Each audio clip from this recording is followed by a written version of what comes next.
South ఇండియాలోని అతి తక్కువ ధరలకి రత్నాలనందించే ఏకైక సంస్థ 6JVR. నమస్తే, నేను Keshav. Welcome to Suman TV. భారత ప్రధాని నరేంద్ర మోడీ పర్యటన అమెరికాలో పూర్తయింది. ఆయన మరికొద్ది గంటల్లో ఇండియా చేరుకుంటున్నారు. ఈ పర్యటన ద్వారా సాధించింది ఏంటి? ప్రధానంగా కొత్త అధ్యక్షుడిగా బాధ్యతలు తీసుకున్న తర్వాత డొనాల్డ్ ట్రంప్ పొరుగు దేశాల విషయంలో కారాలు మిరియాలు నూరారు. కానీ భారతదేశానికి మాత్రం స్నేహహస్తం అందించారనేది కనిపిస్తున్న మాట, వినిపిస్తున్నటువంటి మాట. కానీ ప్రధానమంత్రి పర్యటన తర్వాత కూడా భారత్ నుంచి అక్రమ వలసదారులుగా వచ్చిన వారిని పంపే విమానాల సంఖ్య పెరుగుతోంది అనేది అందుతున్నటువంటి సమాచారం. సో అసలు ప్రధాని పర్యటన ద్వారా భారతదేశానికి కలిగినటువంటి ప్రయోజనాలు ఏంటి? డొనాల్డ్ ట్రంప్ మైత్రి వలన దక్షిణాసియాలో ఎలాంటి అడ్వాంటేజ్ ఇండియాకి రాబోతుంది? ఈ అంశాలను విశ్లేషించేటువంటి ప్రయత్నం చేద్దాం. మనతో పాటు ఆంధ్రప్రదేశ్ బీజేపీ అధికార ప్రతినిధి పెద్దిరెడ్డి రవికిరణ్ గారు ఉన్నారు. రవికిరణ్ గారు నమస్కారం. సార్ కేశవ్ గారు, మీకు సుమన్ టీవీ వీక్షకులందరికీ నమస్కారం అండి. రవికిరణ్ గారు, ఒక కీలకమైన సమయంలో ప్రధానమంత్రి పర్యటనకి వెళ్ళారు. ఎందుకంటే ఢిల్లీ ఎలక్షన్స్లో బీజేపీ 27 ఏళ్ల నిరీక్షణ తర్వాత విజయం సాధిస్తే ఇక్కడ ఆనందాన్ని పంచుకునేందుకు ఎక్కువ సమయం కేటాయించేటువంటి అవకాశం లేకుండా పోయింది. ముందుగా డిసైడ్ అయినటువంటి షెడ్యూల్ కాబట్టి ఆయన అమెరికా టూర్ వెళ్ళారు. మొత్తం మీద 2 రోజుల పర్యటన. ఓవరాల్గా విదేశీ పర్యటన చూస్తే కనుక 5 రోజుల పర్యటనలు పూర్తి చేసుకొని ఆయన వస్తున్నారు. ఏంటి అమెరికా ఇండియా ఈ మైత్రి బంధం పరిస్థితి ఏంటి? వీళ్ళ చర్చల సారాంశం కానీ, ప్రధానమంత్రి పర్యటన తర్వాత కానీ ఇండియాకి కలుగుతున్నటువంటి ప్రయోజనాలు ఏంటి? ప్రధానమంత్రి నరేంద్ర మోడీ గారు 4 రోజుల పర్యటన, అటు ఫ్రాన్సు ఇటు అమెరికా దేశాల పర్యటన ముగించుకొని కొన్ని గంటల్లో భారతదేశానికి చేరుకోబోతున్నారు. ఈ విజయవంతమైనటువంటి పర్యటన పూర్తి చేసిన సందర్భంగా భారతదేశ ప్రజల తరఫున వారికి అభినందనలు, శుభాకాంక్షలు అండి. ఎందుకంటే ఇందాక మీరు అన్నారు, ఇది ఇప్పుడే ఎలక్షన్ అయింది కదా, అప్పుడే వెళ్ళిపోయారు ఏంటి అని. సో ఇదే సార్ నరేంద్ర మోడీ గారు పనితీరు. గత 25 సంవత్సరాలుగా ప్రభుత్వ బాధ్యతల్లో అటు ముఖ్యమంత్రిగా గాని ప్రధానమంత్రిగా గాని కంటిన్యూస్ గా 2.5 దశాబ్దాలుగా కనీసం ఒక్క రోజు కూడా సెలవు తీసుకోకుండా పనిచేస్తున్నటువంటి ఏకైక ప్రజానాయకుడు ప్రధానమంత్రి నరేంద్ర మోడీ గారండి. అంతకుముందు ఒక 25 సంవత్సరాలు ప్రజా జీవితంలో రాజకీయంలో కాకుండా ప్రత్యక్షంగా సంఘ పరివారంలో దాంట్లో పనిచేసుకుంటూ వెళ్ళారు. బట్ ఒక ప్రభుత్వ ప్రతినిధిగా, ముఖ్యమంత్రిగా కానీ ప్రధానమంత్రిగా ఇది ఒక్క క్షణం కూడా రిలాక్స్ అవ్వరండి.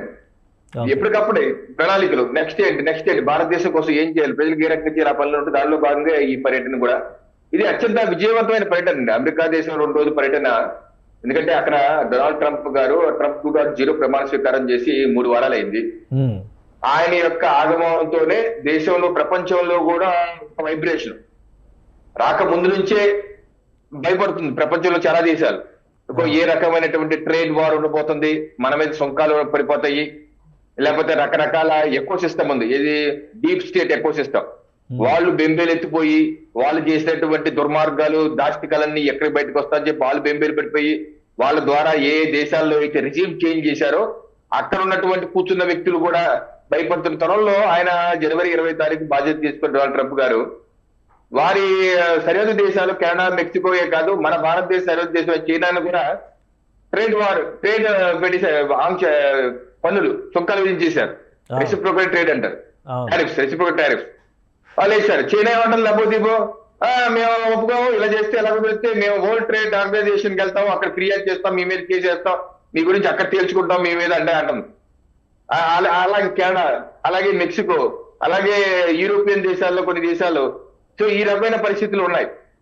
ఈ నేపథ్యంలో భారతదేశానికి అత్యంత మిత్రుడుగా ఉన్నటువంటి డొనాల్డ్ ట్రంప్ గారు, మరీ ముఖ్యంగా ప్రధానమంత్రి నరేంద్ర మోడీ గారికి బాగా ఆప్తులని చెప్పుకునే డొనాల్డ్ ట్రంప్ ఏ రకమైనటువంటి ట్రీట్మెంట్ భారతదేశానికి, ఏ రకమైన స్థానం భారతదేశ ప్రధానమంత్రికి ఇవ్వబోతున్నారు అన్నది సర్వత్రా ఉన్నటువంటి ఒక ఉత్కంఠ ప్రపంచవ్యాప్తంగా.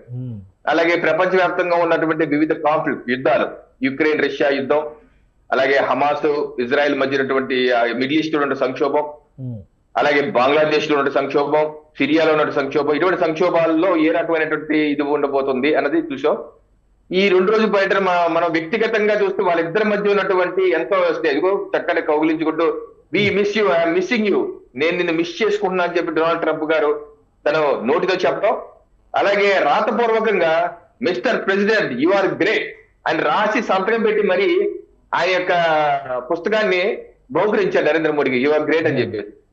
అలాగే యు ఆర్ గ్రేటెస్ట్ నెగోషియేటర్, నువ్వు మంచి మీరు అత్యంత నెగోషియేట్ నేను కాదు మీరు నెగోషియేటర్ అని చెప్పేసి ఏ రకంగా వ్యక్తిగతంగా ప్రధానమంత్రి నరేంద్ర మోడీ గారికి వారు ఇస్తున్నటువంటి గౌరవ మర్యాదలు ఇది 140 కోట్ల ప్రజలకు ఇస్తున్నటువంటి గౌరవ మర్యాదగానే మనం భావించాలని. ఎందుకంటే రైట్. భారతదేశ ప్రజలు 3వ టర్మ్ 60-70 సంవత్సరాల తర్వాత 3వ టర్మ్ ఒక ప్రధానికి అవకాశం ఇవ్వటం ఇది ఒక అరుదు.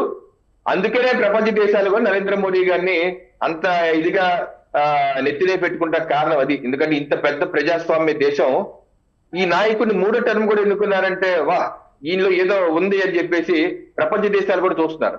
అయితే భారతదేశానికి ట్రేడ్ పరంగా వ్యాపార పరంగా ఏం జరిగింది మంచి అంటే ఇప్పుడు ఈ నిన్న 2 రోజుల్లో పర్యటనలో జాయింట్ ప్రెస్ స్టేట్మెంట్ కూడా మనం చూస్తే కేశవ్ గారు అటు డిఫెన్స్ ప్రొక్యూర్మెంట్స్ అలాగే ట్రేడ్ అలాగే ఎనర్జీ అంటే విద్యుత్ రంగాలు అలాగే విద్య అలాగే నూతన ఆవిష్కరణలు వీటి రంగంలో కీలకమైనటువంటి అడుగుపడింది.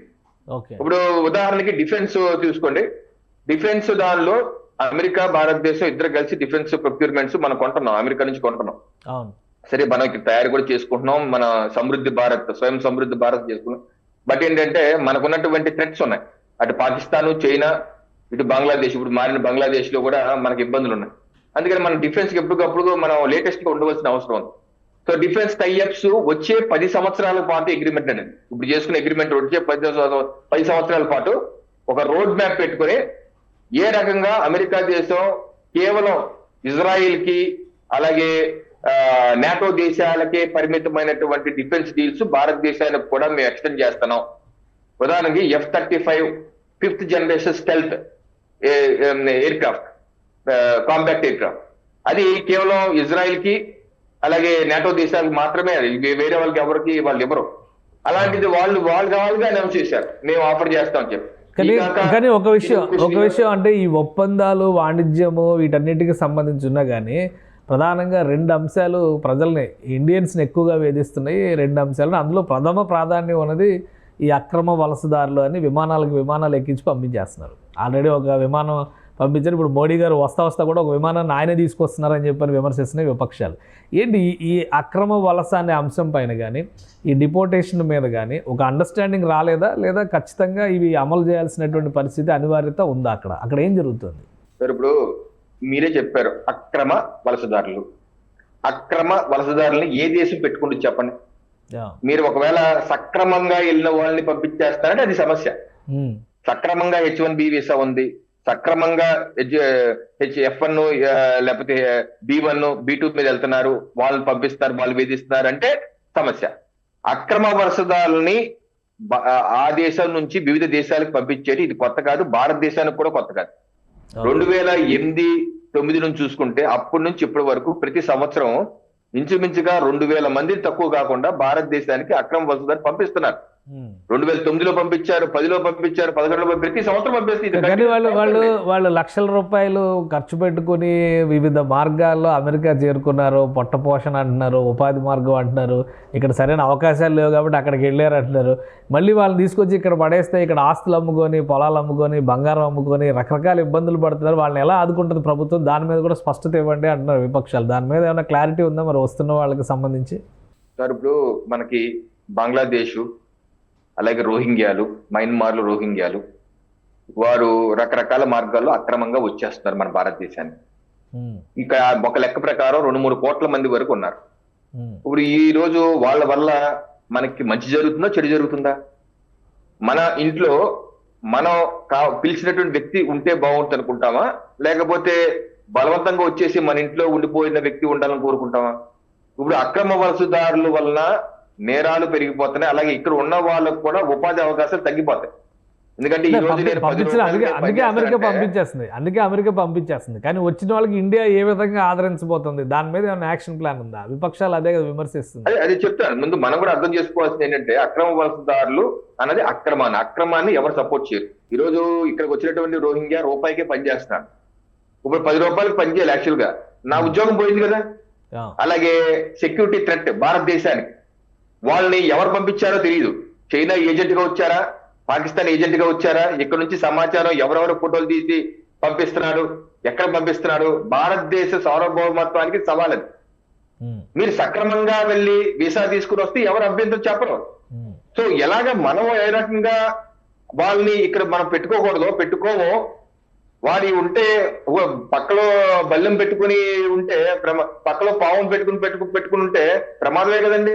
పావే కదా పాపం అడవుల్లో ఉండి పాపం తిండి దొరకదేమో మన ఇంట్లో పెట్టుకుని మనం ఏదైనా పెడదామంటే మరి అది ఎప్పటికప్పుడు కాటేస్తారు కదా. సో అక్రమం అనేది పద్ధతి కాదు. ఒకటి. రెండు, ఈ ర్యాకెట్ నిన్న మోడీ గారు ట్రంప్ గారు జాయింట్ స్టేట్మెంట్ కూడా మనం చూస్తే అక్రమ వలసదారులని రకరకాల డబ్బులు వాళ్ళ దగ్గర 50 లక్షలు కోటి రూపాయల వరకు గుంజి ఏ రకంగా వివిధ మార్గాల్లో పంపిస్తున్నారో ఆ ఎకో సిస్టమ్ ను కూడా మనం బ్రేక్ చేయాలని చెప్పి ఇద్దరు జాయింట్ స్టేట్మెంట్ ఇచ్చారు. ఎందుకంటే దాని వల్ల ఆ మధ్యతరగతి ఎగువ మధ్యతరగతి కుటుంబాలు నష్టపోతున్నారు. వాళ్ళేం పేదవాళ్ళు కాదని వెళ్ళేవాళ్ళు. ఒక 50 లక్షల కోటి రూపాయలు ఖర్చు పెట్టుకుని వెళ్తున్న వాళ్ళు పేదవాళ్ళు ఎలా అవుతారు? పేదవాళ్ళు ఏం కాదే కదా అండు. ఈ రోజు పేదవాడు అంటే ఎవరు? ఏమీ లేని తింటానికి తిండి లేని వాళ్ళు అమెరికా వెళ్ళగలుగుతున్నారా? తింటానికి తిండి లేని వాళ్ళు? లేకపోతే కనీసం నెలకి 1000 కూలి పనులు చేస్తున్నా ఉన్నదంతా అమ్ముకొని వెళ్ళి అక్కడి నుంచి మళ్ళీ ఉన్నదంతా అమ్ముకొని 50-60 లక్షలు కోటి రూపాయలు ఖర్చు పెట్టుకుని వెళ్తున్నారు. అది పేదవాళ్ళు కాదు, వాడు గుర్తుపెట్టుకోండి. కానీ అప్పులు మిగులుతున్నాయి కదా. ఇప్పుడు అక్కడికి వెళ్ళిన పర్పస్ ఏంటి? అక్కడ ఏదన్నా సంపాదించుకుంటాము అన్న లక్ష్యంతో వెళ్తున్నారు. అది జరగడం లేదు. ఇక్కడికి వచ్చేసరికి మళ్ళీ ఉన్న ఆస్తులు పోవడమో లేదా అప్పులు మిగలడమో జరుగుతుంది. అలాంటి వాళ్ళకి ఉపాధి మార్గం ఏంటి అనేది విపక్షాలు వేస్తున్నటువంటి ప్రశ్న. దాని మీద ప్రభుత్వం సరైనటువంటి వివరణ ఇవ్వడం లేదు. దొంగ పనులు చేసే వాళ్ళు దొరికిపోతారు కదా సార్. దొంగకి ఏ రకంగా అవకాశం ఉంటది? ఇప్పుడు మనం ఎన్ని ఇప్పుడు బంగ్లాదేశ్ లో కూడా ఆస్తులన్నీ అమ్మేసుకుని ఇండియాలో ఉంటాడు, వాడిని ఉండద్దాము అని ఎట్లా కదా మనమైతే అనుకోము. అలాగే ఇక్కడ నుంచి అమ్మేసుకొని అమెరికాకి కోటి రూపాయలు ఖర్చు పెట్టి వెళ్ళిపోతున్నాడు. పాపం ఇక్కడ ఉండలేకపోతాడు. ఇక్కడ ఉండలేకేం కాదు కదా. ఇప్పుడు 50 లక్షల కోట్ల రూపాయలు ఖర్చు పెట్టి ఇక్కడ ఉండలేక ఉపాధి అవకాశాలు లేకేం కాదు కదా సార్. అంత 50 లక్షల కోట్ల రూపాయలు ఉన్నవాడు పేదవాడు ఎలా అవుతాడు? వాళ్ళకి ఇంకా ఎక్కువ కావాలి. అత్యాశ ఒక రకంగా చెప్పాలంటే అత్యాశతో వెళ్ళి దొంగ మార్గంలో వెళ్ళి సక్రమంగా వెళ్ళండి అయ్యా. వీసా తీసుకుని వెళ్ళండి అయ్యా. వచ్చిన వాళ్ళందరినీ పంజాబ్ లోనే ల్యాండ్ చేస్తున్నారు. అక్రమ వలసలు పంజాబ్ నుంచి, గుజరాత్ నుంచి, రాజస్థాన్ నుంచి ఎక్కువ జరుగుతున్నాయా? నేను అమెరికాలో వర్క్ చేశానంటే కొన్ని సంవత్సరాలు. అప్పుడు నేను కూడా విస్తృతంగా ఇండియన్ స్ట్రీట్స్ లో కూడా ఉండేవాడిని. ఉదాహరణకి షికాగోలో దివాన్ స్ట్రీట్ అని ఉంటుంది. దివాన్ స్ట్రీట్ లో ఎక్కువగా హోటల్స్, పటేల్ బ్రదర్స్ అని హోటల్స్, ఎన్ని రేషన్ మన డిమార్ట్ లాగా పెద్ద స్టోర్స్ ఉంటాయి. అక్కడ చిన్న చిన్న ఇల్లు ఉంటాయి. ఆ ప్రాంతాల్లో చిన్న హెయిర్ సెలూన్స్ అన్ని చూసి అక్కడ కూడా వెళ్ళి 4 రూపాయలు తక్కువ అవుతుంది అక్కడ హెయిర్ కట్ చేయించుకునేవాడు. ఆయా ప్రాంతాల్లో అప్పట్లోనే, నేను 2005 మాట చెప్తున్నాను, 20 ఏళ్ల క్రితం మాట కూడా చెప్తున్నాను, అప్పట్లోనే ఆ టాక్ ఉండేది. ఇల్లీగల్ గా ఇక్కడ వచ్చేసి ఇక్కడ చిన్న ఇంట్లో లాంటిలో అంతకుండా ఉండిపోయి వాళ్ళు ఇక్కడే సెటిల్ అయిపోయి ఎందుకంటే వాళ్ళు ట్రేస్ అవుట్ చేయడం కూడా కష్టం అని చెప్పి అంటుండేవారు.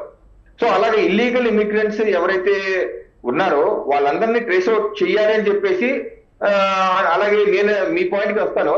దానిలో ఎక్కువ మంది ఎవరు ఉండేవారు? గుజరాతీలు, వీళ్ళు ఉండేవాళ్ళు. మన దక్షిణ భారతదేశం నుంచి తక్కువేనండి. ఎందుకంటే ఆ పటేల్ బ్రదర్స్ ఎవరు? గుజరాత్ వాళ్ళు, పటేల్ బ్రదర్స్. అటువంటి వాళ్ళు ఎక్కువ పంజాబ్, హర్యానా ఈ ప్రాంతం నుంచి వెళ్ళిలో ఎక్కువగా మనకి కనబడ్డారు. మన సౌత్ ఇండియా నుంచి వెళ్ళిన టెక్కీస్ అండి, టెక్నాలజీ పీపుల్. మనం చదువుకొని మన నాలాగా బీటెక్ చదువుకొని వెళ్ళి అక్కడ ఉద్యోగాలు చేసిన వాళ్ళు, కానీ మన దక్షిణ భారతదేశం నుంచి ఇల్లీగల్ గా వెళ్ళిన వాళ్ళు ఉండరండి పెద్దగా. నాకు తెలిసి పెద్దగా వాళ్ళు ఎవరన్నా ఉంటే ఎవరుంటారంటే వీసా ఎక్స్పైర్ అయిపోయి వీసా ఎక్స్టెండ్ కోసం కొంచెం వెయిట్ చేస్తుంటారు. అలా కొంతమంది ఉంటారేమో. కానీ దక్షిణ భారతదేశం నుంచి ఎక్కువగా ఇల్లీగల్ గా ఇలాగా ఇది బోర్డర్ దాటేసి నేపాల్ బోర్డర్ ఆ దాటి వెళ్ళే వాళ్ళు ఎక్కువ దక్షిణ భారతదేశంలోనే, సారీ ఉత్తర భారతదేశంలోనే ఉంటారు, నార్త్ ఇండియాలోనే ఉంటారండి. వాళ్ళనే ఎక్కువ నేను చూసేవాడిని. అక్కడ సౌత్ ఇండియన్స్ ఎక్కువ చూసేవాడిని కాదు, అక్కడ తక్కువ. ఇంకోటి మోడీ గారి టూర్ లో ఎక్కువ డిస్కషన్ జరిగింది తీవ్రవాదాన్ని కట్టడి చేయడము, అలానే ముంబై టెర్రర్కి సంబంధించి నేరస్తులు, నిందితులు, అనుమానితులు వాళ్ళ అప్పగింత అక్కడ ఆ విషయంలో ఒక డెవలప్మెంట్ జరిగింది. సో దీనివల్ల ఎటువంటి ఫర్దర్గా ఇన్వెస్టిగేషన్కి ఎటువంటి సహకారం లభించే అవకాశం ఉంది? మొన్న జాయింట్ ప్రెస్ మీట్ లో ప్రెసిడెంట్ ట్రంప్ గారిని ప్రెస్ వాళ్ళు అడిగారు, బైడెన్ అడ్మినిస్ట్రేషన్ లో భారతదేశానికి ఎంతో ఇబ్బందులు పెట్టారు. సో అది ఆఖరికి వాళ్ళ భారతదేశ సీక్రెట్ ఏజెంట్లు కూడా ఇక్కడ ఏదో మీరు కేసులు పెట్టి వేధించే ప్రయత్నం చేశారు. దీని మీద మీ యొక్క స్టాండ్ ఏంటి అంటే ప్రెసిడెంట్ ట్రంప్ గారు చాలా స్పష్టంగా చెప్పారు, కరెక్ట్, మీరు బైడెన్ అడ్మినిస్ట్రేషన్ భారతదేశానికి చాలా ఇబ్బంది పెట్టింది. ఓ రకంగా 2024 ఎన్నికల్లో కూడా ప్రభావితం చేసే విధంగా చేశారు. దాన్ని డినై చేయలేదు ట్రంప్ గారు. ఓకే. అలాగే యుఎస్ఏ ఎయిడ్, దాని ఎయిడ్ రూపంలో వచ్చేటువంటి సహకారం ఎవరికి ఇచ్చారు? డీప్ స్టేట్ కి. అలాగే ఈ మేధావులు ముసుగులో ఉన్నటువంటి ఈ కమ్యూనిస్టు బ్యాచ్లు, అర్బన్ నక్సలైట్లు, పొద్దున టీవీలో ప్రొఫెసర్లను వచ్చేస్తుంటారు. ఇటువంటి బ్యాచ్లకి అందరికి యుఎస్ ఎయిడ్ అని చెప్పేసి ఇచ్చారు భారతదేశ అస్థిరపరచడానికి. అలాగే ఖలిస్తాన్ మోకలు ఏదైతే భారతదేశాన్ని విచ్ఛిన్నం చేస్తామో అని ఆస్ట్రేలియా కావచ్చు, కెనడా కావచ్చు, బ్రిటన్ లో కావచ్చు, వీళ్ళు వెళ్ళి కాన్సులేట్ల మీద దాడి చేస్తారు. భారతదేశంలో కూడా చేస్తున్న ఆగడాలు అంతా ఇంత కాదు. పంజాబ్ లో ఆ మధ్య ఆపరేషన్ కూడా చేసి కేంద్ర ప్రభుత్వం బలగాలు పంపించి వాళ్ళందరినీ పట్టి జైల్లో పడేసిన పరిస్థితి. వీళ్ళందరికీ ఫండింగ్ ఖలిస్తాన్ అక్కడ నుంచి వస్తుంది, అమెరికా, కెనడా నుంచి వస్తుంది. దీనికి బయట పన్నుని, దానికి హెడ్ పన్ను. అలాగే 26/11 ముంబై దాడి, తాజ్ హోటల్ ఇవన్నీ దాడి చేసిన వ్యక్తి మాస్టర్ మైండ్ అక్కడే ఉన్నాడు. వీళ్ళందరినీ దేశభక్తులుగా బైడెన్ అడ్మినిస్ట్రేషన్ అభివర్ణించింది. వాళ్ళు మేము భారతదేశానికి అప్పచెప్పం, అది వాక్కు స్వాతంత్రంలో భాగం. మనం అడిగారన్నమాట. మరి పన్ను ఏంటి? నరేంద్ర మోడీ గారికి తల నరుకుతాను అంటున్నాడు. అలాగే రెడ్ ఫోర్ట్ మీద ఎర్రకోట మీద జాతీయ జెండా జనవరి 26వ తారీఖు మనం ఎగరేసి జాతీయ జెండాను తీసేసి ఖలిస్తాన్ జెండా ఎగరేశారు. అటువంటి వాళ్ళకి నేను ₹1 వరకు ఇస్తానని చెప్పి అనౌన్స్ చేస్తున్నాడు. భారతదేశాన్ని మొక్కలు చేస్తున్న మాట్లాడతారు. అతను మీరు అరెస్ట్ చేసి మాకు పంపించిందంటే బైడెన్ అడ్మినిస్ట్రేషన్ ఆ రోజు ఏమన్నారంటే అది వాక్కు స్వాతంత్రంలో భాగం, ఏదన్నా చెప్పుకోవచ్చు అని చెప్పి అన్నారు. ఈ రోజు ట్రంప్ గారు చాలా స్పష్టంగా చెప్పారు, 26/11 ఏదైతే మాస్టర్ మైండ్ ఉన్నారో ఆయన పంపిస్తున్నాం, భారతదేశ చట్టాల ప్రకారం ఆయన మీద చర్యలు తీసుకోండి. అలాగే ఖలిస్తాన్ దాని మీద కూడా మేము తీవ్రంగా ఆలోచించి దాని ప్రకారం రెండు ప్రభుత్వాలు అగ్రిమెంట్ చేసుకున్నాం. ఇటువంటి ఎలిమెంట్స్ అమెరికా భూభాగంలో సపోర్ట్ చేసే ప్రసక్తి లేదన్నారు. తప్పనిసరిగా పన్ను రేపో మాపో ఇండియాకి డిపోర్ట్ చేయబడతాడు. భారతదేశ చట్టాల ప్రకారం అటువంటి వ్యక్తుల మీద చర్యలు తీసుకుంటాం. ఇది తథ్యమండి. ఎందుకంటే ఏ దేశంలో అయినా సరే ఒక టెర్రరిస్ట్ సంస్థ, భారతదేశం కావచ్చు, అమెరికా కావచ్చు, వేరే దేశంలో కాదు, వాళ్ళ భూభాగాలు ఉపయోగించుకొని వేరే దేశాన్ని మీద భారతదేశంలో ఎవరైనా తయారయ్యి అమెరికా దేశాన్ని నేను నాశనం చేస్తాను, ట్రంప్ ని ఫలానా చేస్తాను, ఫలానా ఠికానా చేస్తాను అంటే భారతదేశం మెచ్చుకుంటుందండి. వాళ్ళని మెచ్చుకుంటే మన తీవ్రవాదాన్ని ప్రోత్సహించిన దేశం అవుతావా, లేకపోతే మానవ హక్కులు పరిరక్షించిన దేశం అవుతావా? ఏమవుతాం? బైడెన్ అడ్మినిస్ట్రేషన్ ఇది అక్కడ తప్పులు చేశారు. అందుకే ట్రంప్ కూడా చెప్తున్నారు. అందుకని యుఎస్ ఎయిడ్ కూడా ఆపేశారు. ఇది సేవాభావంతో ఇస్తున్నామని ముసుగులో ప్రపంచ వ్యాప్తంగా టెర్రరిజం అని, బంగ్లాదేశ్ లో పరిస్థితుల్ని, అలాగే హకానీలు ఎవరైతే ఈ ఆఫ్ఘనిస్తాన్ లో ఉన్నటువంటి తాలిబాన్లకి వాళ్ళందరికీ డబ్బులు ఇచ్చారు. అలాగే భారతదేశంలో చాలా మంది పాత్రికేయులకి, మీడియా సంస్థలకి, ఇండియాలో ప్రశ్నించే వాళ్ళందరికీ అమెరికా సహకారం, బైడెన్ సహకారం వచ్చిందంటారా? మనం చెప్తాం కదండి. వాళ్ళు ట్విట్టర్ లోనే ప్రెసిడెంట్ ట్రంప్ చెప్తున్నారు. నిన్న పార్లమెంట్ లో వాళ్ళు చెప్పారు, ఇది హకానీ తెలుసు కదా మీకు, ఆయన చెప్తే వీడియో వస్తుంది, వైరల్ అవుతుంది, చూడండి. హకానీ ఎవరో తెలుసు కదా మీకు, ఆఫ్ఘనిస్తాన్ లో వాళ్ళకందరికీ మనం ఎయిడ్ పంపించాము, ఇన్ని $1 మిలియన్ వెళ్ళాయి అని ఎలన్ మస్క్ వీళ్ళందరూ లిస్ట్. అలాగే భారతదేశంలో కూడా ఎవరెవరికి ఎన్ని వెళ్ళాయి, ఏ మీడియా సంస్థకి ఎన్ని వెళ్ళాయి, ఎవరికి వెళ్ళాయి లిస్ట్ పెడుతున్నారు. ముందు ఇంకా వస్తాయి బయటికి. ఎవరెవరు వెళ్ళి అక్కడ డీప్ స్టేట్ లో, వైట్ హౌస్ లో మీటింగ్లు పెట్టారు, ఏ పార్టీ అధినేతలో దశాబ్దాలుగా యువకుందని చెప్పినటువంటి అధినేత ఏ రకంగా వైట్ హౌస్ కి వెళ్ళి డీప్ స్టేట్ లో మీటింగ్ పెట్టారు, ఎన్ని వస్తాయి బయటికి. అదేగా ట్రంప్ చెప్తున్నారు, అదేగా ఎలన్ మస్క్ చెప్తున్నారు.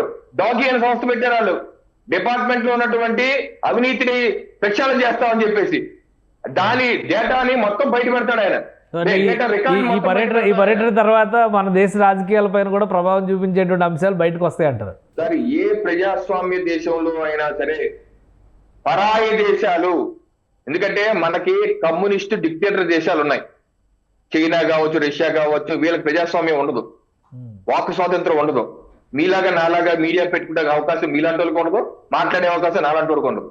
అదే ప్యూర్ ప్రజాస్వామ్య దేశాలని, మనలాంటి దేశాలని పరాయి దేశాల నుంచి వివిధ రూపాల్లో ఇన్ఫ్లుయెన్స్ చేసి ఇక్కడ దేశాల యొక్క రాజకీయాలను శాసిస్తాను.